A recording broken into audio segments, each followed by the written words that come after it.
People feel safe enough to let the mask drop. And I love it. I live for those moments where you see that they think like, oh shit, I've done that thing. Is it going to be okay? I'm so glad that that came out of you. It's made my day. I really, really love it. I really love getting to the heart of somebody and really finding out who they are.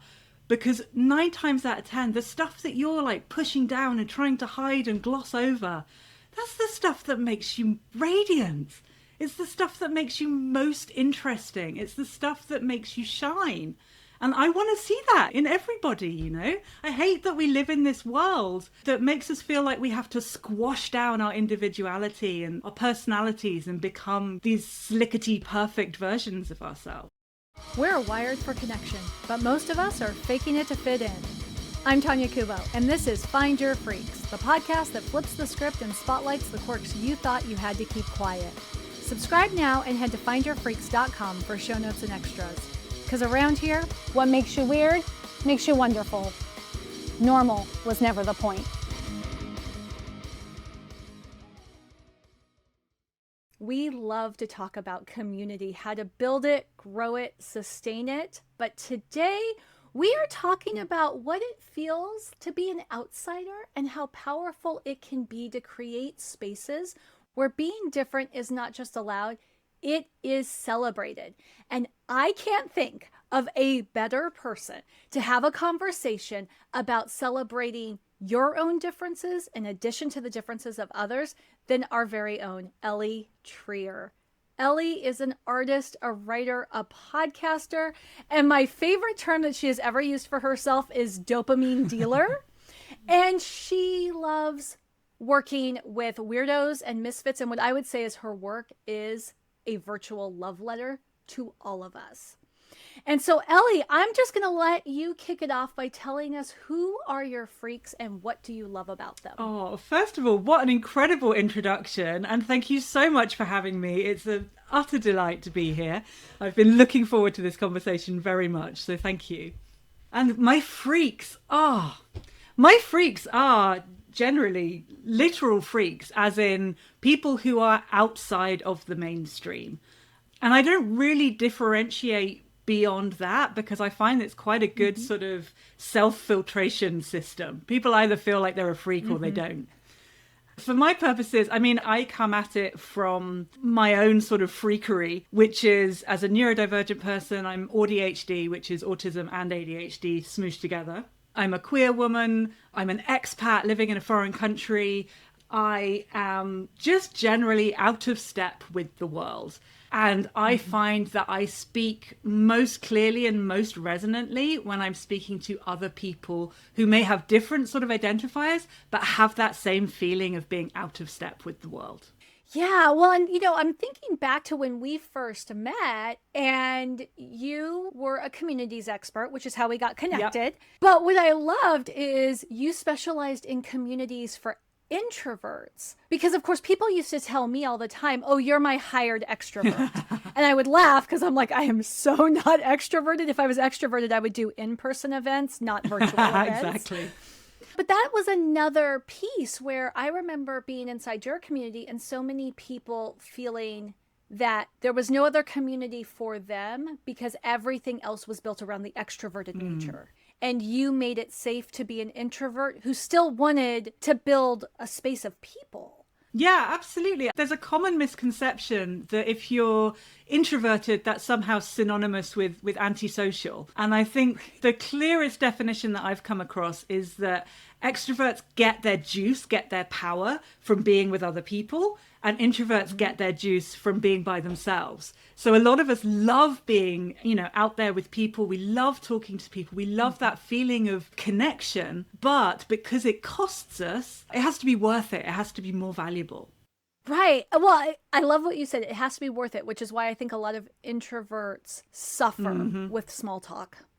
Right? Because there's no value exchange to small talk. And they don't actually leave feeling like they made that connection. So I love that you're able to put words around that because I think the average person really can't. So what I like about you being a communities person and your focus on anybody who just doesn't feel like there's a place for them is that you understand finding your freaks better than most. Yeah, absolutely. So, what do you think we should talk about today?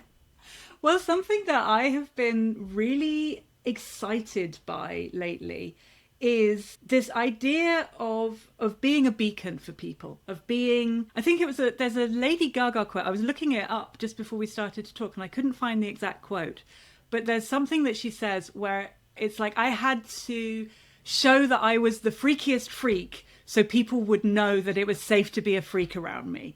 I can't remember the exact words, but... Yes, but oh my gosh, I resonate with that so deeply. Exactly. And this has been something that's been sort of percolating in my brain for a long time.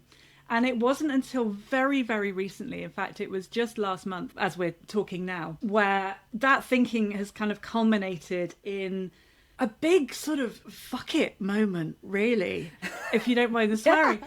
Because what happened was I was just so fed up of everybody telling me what to do and how to be in order to be an artist on the internet. I was so frustrated with, oh, you have to have an Instagram account. You have to present your website like this. You have to talk in this way. You have to do this. You have to do that. And I just said, you know what? I don't want to be told what to do anymore. None of it's really like gelling for me. It feels performative. It feels wrong. So what I'm going to do is just go all out at building the home on the internet that I want to inhabit. Something that feels really juicy and really fun, and sticks two fingers up at all of, the rules, what you're supposed to do. And I did it for myself, just as a pure, cathartic, what would happen if I did this? But the response that I have had from people has blown my mind. I have never done anything in my entire career of bringing people together that has had such resonance and such stickiness and such capacity for personal connection. So can we talk about the validation that comes from that? Because I get this all the time, right? People want to hire me because they want to build their community right. Mm-hmm. They're so afraid of spending time and energy investing in something that doesn't pay off, which I get, right? Because there's a cost of time, energy, money for everything. But so much of it is, well, so-and-so said this and so-and-so said that, and this other person said this, and I can't filter who's right. So here, just do it for me. Yeah. And, and I always lean to, this is why we get along so well, is like, okay, well, what do you want? Because if you hate it, it doesn't matter if it follows best practices. Yeah. So for you to build this space that you love, you enjoy, and for people to actually show up despite, or maybe because it's so different from what everything else is or should be, what does that feel like? It's absolutely incredible. And it sort of feels like magic. I think because I'm an autistic person. I love rules, and I will internalize those rules and I will follow those rules to the letter, even if, sometimes it's not working. But it took a lot to push me to the point where I was ready to throw those rules out of the window. And I know that that's always a magic place where you get to that moment where you're just like, all right, enough, no more. And I made it for me. I think this is the real difference. I set out to make something that if no one's going to be watching this, if no one's going to be, reading what I post, if no one's going to be looking at my photos, what do I want? What makes me laugh? What makes it feel like this lovely, fun, happy place for me to hang out in? I don't want to make content anymore. I want to write about the stuff that is coming up from inside me, even if it doesn't fit into a content pillar. I love this so much. Yeah, I wanted to be a 360-degree human person on the internet rather than condensing my brilliance into, 3 catchy buzzwords that are easy to understand. And I never expected, this is the magic part, I never expected that to be the thing that people really cottoned onto. And I found that the places where I have been weirdly, completely specific to the point where I've thought, oh, this is going to be the bit that completely alienates everybody. This bit's just for me. Those have been the bits that people have glommed onto and have been like, oh my God, this makes me think of this really personal story in my own life. This makes me feel like this. One of the pieces on the website is a page where I share my outfits, It doesn't have anything to do with selling art or anything like that, but it feels like an important piece of the puzzle for me as a form of self-expression. And I thought, this is who cares, It's silly, it's fun, it's just for me. And somebody sent me a 9-minute voice message, like just this week, saying that it had reminded her of her grandparents, who were this really dapper couple, and they loved to go out and get dressed up. And she was almost in tears as she was telling me the story of her grandparents. And I realized, like, this is what we mean when we say that the specific is universal. Like, the more specific you can get, the more universal your message becomes. And weirdly, the more it can connect with more people. Yeah. Well, and it's a part of the specific, I think, is the permission you get. Yeah. Right? Like, I mean, I'm not surprised people want to know what you're wearing because I love to picture the people who I read from, right? Yeah. Well, whatever author. Like, on one hand, do I care what Stephen King looks like? No. But when I'm reading something authored by Stephen King, I do like to have this like mental picture of seeing him in an interview or somewhere, right? Yeah. So I get the whole outfit. I also can imagine where somebody looks and they're just like, they see things, I think, sometimes that they don't like about themselves in someone else. And they're just like, huh, that person's okay with that. Like, that's what I get all the time, right? People, because I don't wear a lot of makeup anymore. I used to wear a ton of makeup. I'll wear clothes. Like, I'm very comfortable with the fact that I'm extremely pear-shaped. And people will say, well, you don't Photoshop your images, do you? And I was like, not if I can help it. I mean, sometimes I can't control a photographer. Yeah. And they're just like, huh, oh, well, I wish I had that confidence. Yeah. And I'm like, well, it's okay that you don't.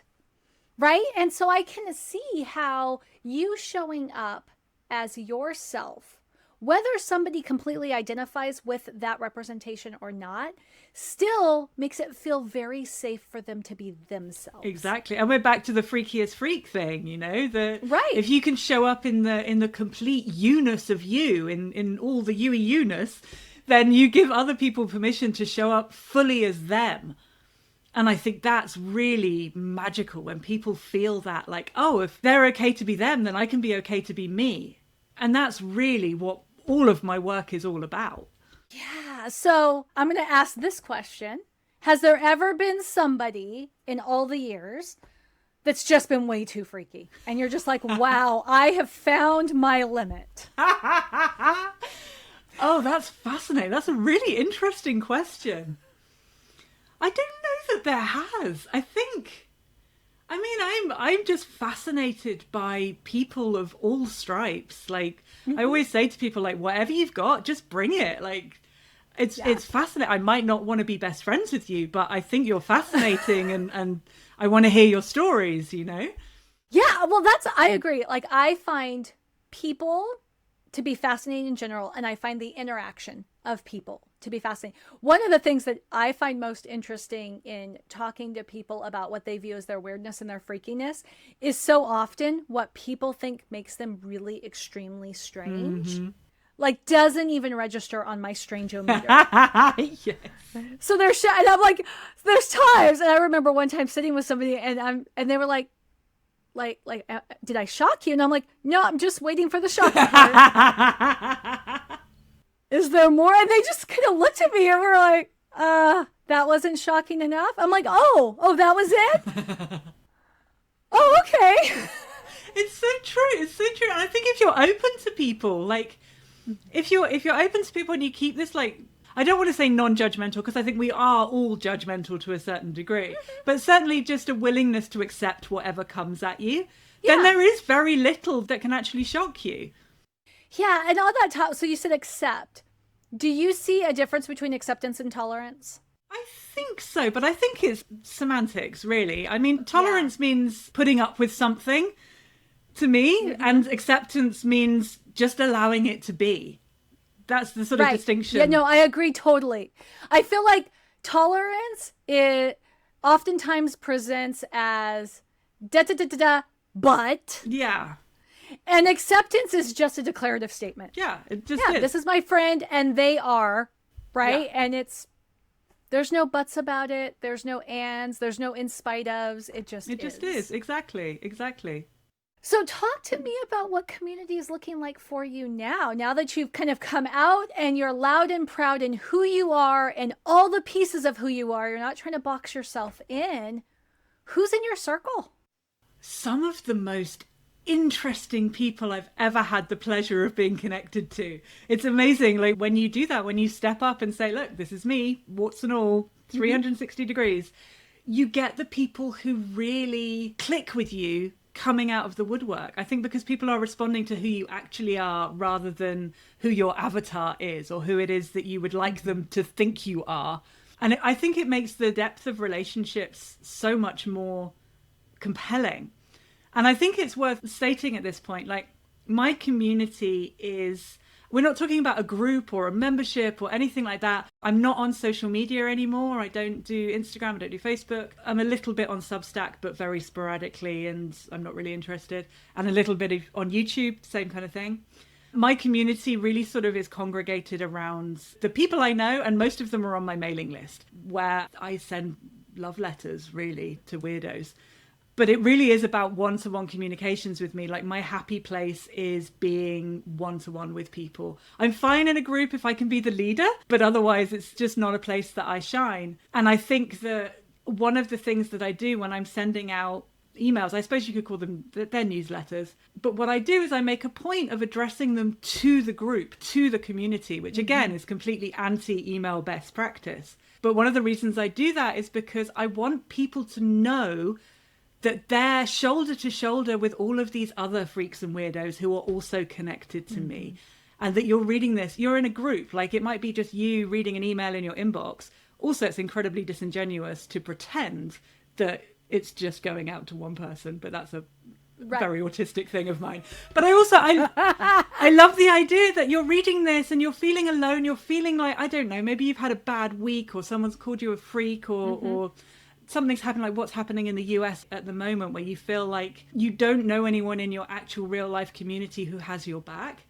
But you can, this is so grandiose, but you can read an email from me and know that you're not alone. There are people who are also in this community, and we're all in this together, you know? And that feels really important, even though it's such a tiny, silly little thing.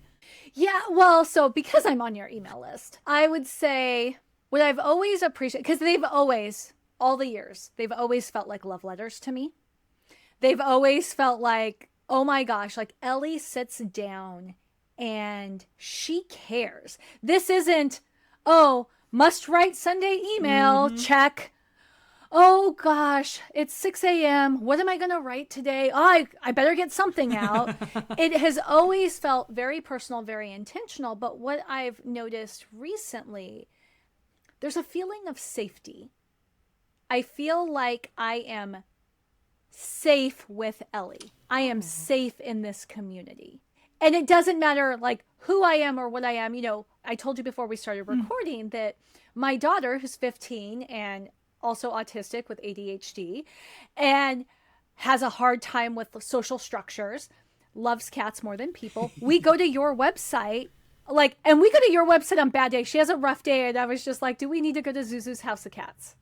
Oh my God. She's just like, and she never wants to say yes because she doesn't want to be needy, right? But she's like, well, maybe. And I'm like, okay. And so, you know, she just pulls up her chair next to me because I have a large monitor, and we just go and we click around. And I'm like, just tell me when you're ready for me to keep clicking. But it's that whole like umbrella, and it's not a maternal safety. That's what I think is different. Like, it's people tell me all the time, they associate me with a mother, right? Like, I am maternal, I am nurturing to them. That's not what I feel. It's just like, you're my safe friend. And I think that's what you provide. And I think a lot of people have a hard time with that. We know how to present safety as a caregiver. We know how to present safety as a rebel advocate. But just like, no, come sit next to me. You don't have to talk. We can just be. That's hard, Ellie. And it goes back to your statement of performative, right? You can only accomplish that because you're not trying to. Yeah, exactly. The thing that I'm sorry, I'm all choked up now. I'm so moved by that story. I can't even tell you. But I think the website just fell out of me. Like, it literally just came out the end of my fingers. It's the first draft of everything. Like, it's literally what just came out. And there was this sort of sticking point afterwards. And I remember talking to my mastermind about it. It was like, this was so effortless. But now I want to keep in touch with people, and I'm worried that I won't be able to like maintain that tone. And they all sort of rolled their eyes at me, and they were just like, well, just do what you did with the website. Like, just do the thing you do. And as soon as I kind of got over that hurdle, and that's just what comes out. Like, I don't, it's all me. I don't have an editor. I don't have anybody else. It's literally me sitting down to write to you, because I genuinely do care. Like, I'm so moved by you saying that you find it a safe space and your daughter finds it a safe space, because that is literally the point of every single thing I do. With the art that I make, with the writing that I do, with the communications and the marketing and all of it, it's all to celebrate people who feel like the world is not a safe space for them, and to give them somewhere where they feel like someone's got their back, you know?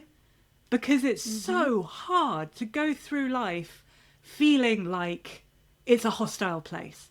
And so many of us who have whatever identifier of difference you have, it's brutal. It's brutal. And sometimes all you need is somebody else to sit down beside you and go, hey, this sucks. Do you want to watch a cat video? Well, and, you know, I can say this to you because you get it. Like, the average person doesn't, but masking is exhausting. Oh, completely. You know, that's what I see on my own children, like at the end of the school day, right? I'm just like, you can see that it's like they have run a marathon without a water break. Yeah. And so at any time I've talked to you, it's just like, oh, you are somebody anybody can drop their mask with. And people do. And it's weird. Right? So maybe tell us like another story, if you can think of one, of maybe it's somebody who dropped their mask with you, but where it's just another evidence point that this is exactly what you, Ellie, should be doing right now.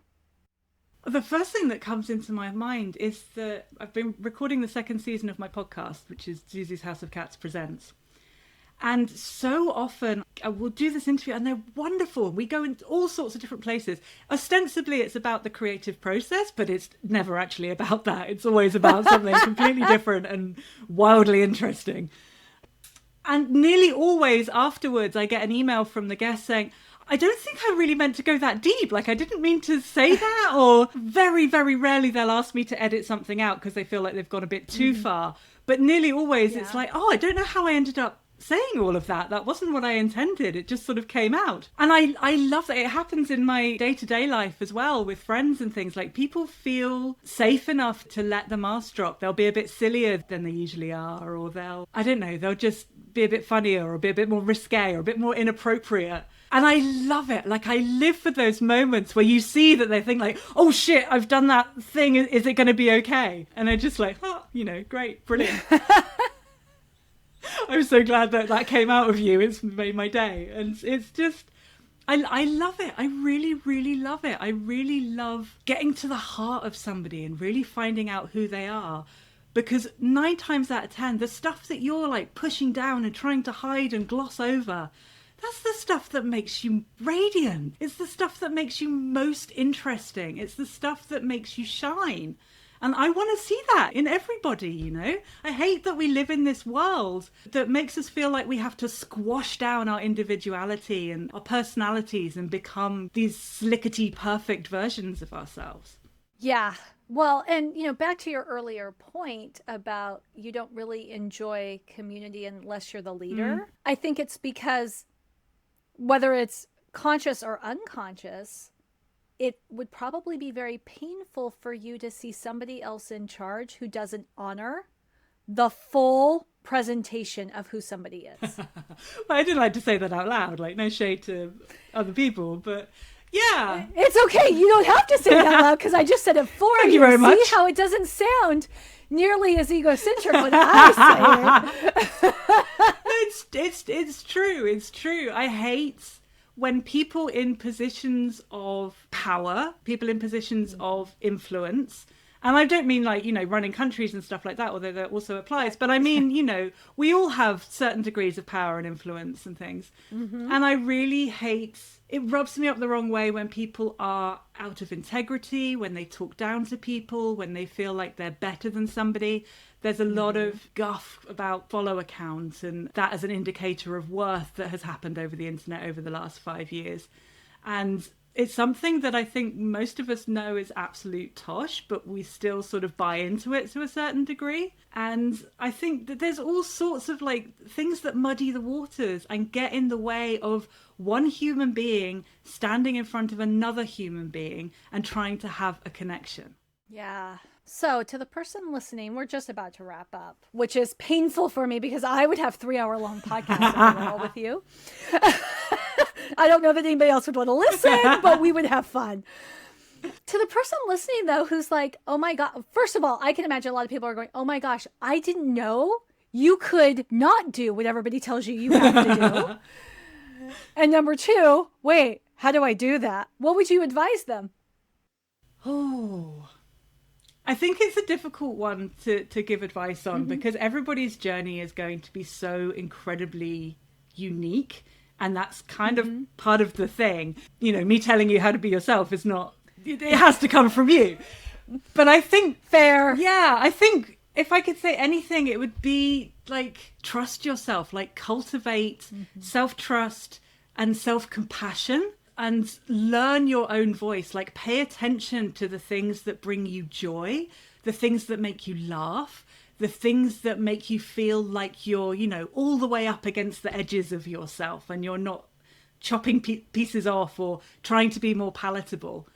And I think if you create anything from that place, you can always edit later, although I would, advise doing that with caution. But if you can really cultivate the practice of going within and understanding yourself as much as possible, then you're much better suited to be able to show that to other people. And it's a process. I mean, I'm in my mid-40s now, and it's been a journey. This is probably the most well-expressed, well-actualized I have ever been in my entire life. And it has come about through a very long, often painful process of self-examination. And that complete, fuck it point of I just cannot do what everybody else is telling me to do anymore. So yeah. I don't know if that's helpful, but that's... I'll let listeners say, I was like, I think that's great advice, but we'll see what the listeners say. They can tell us if it's helpful or not. That's a nice thing about having a show, right? Absolutely. People get to respond.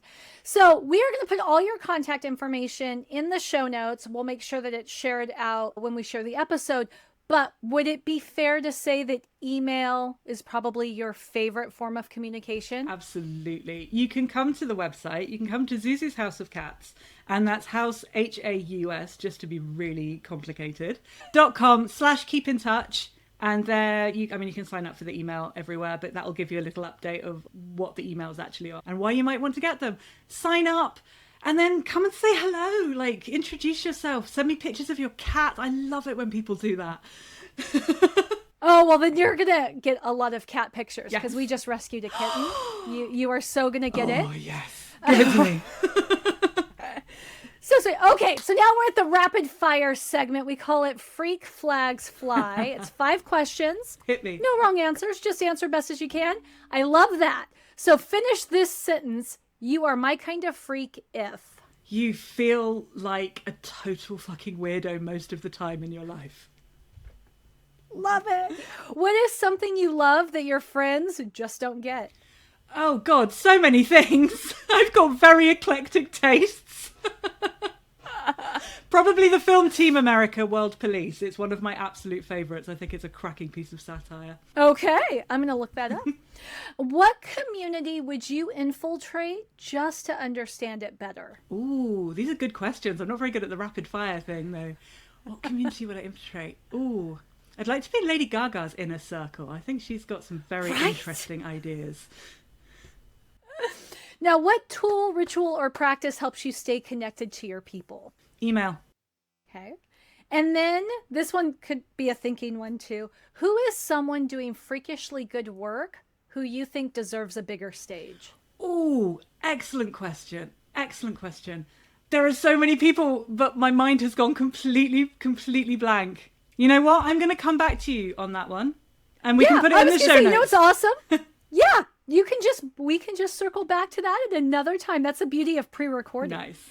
So, Ellie, okay, thank you for being here. Thank you for being so unabashedly you, being honest, and demonstrating that though it probably doesn't feel courageous to you, it is okay to have the courage to just be yourself, because what you've really done is invited all of us to just lean all the way into our weird.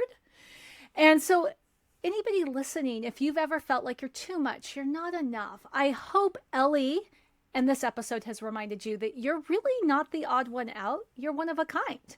And there are others who are just enough like you that if you show your true colors, they'll feel comfortable showing theirs. Thank you. That's it for this episode of Find Your Freaks. To help more weirdos find their way here, subscribe, rate, and leave a review. And if you're craving connection, join the Freak Show at findyourfreaks.com. What makes you weird makes you wonderful. Normal was never the point.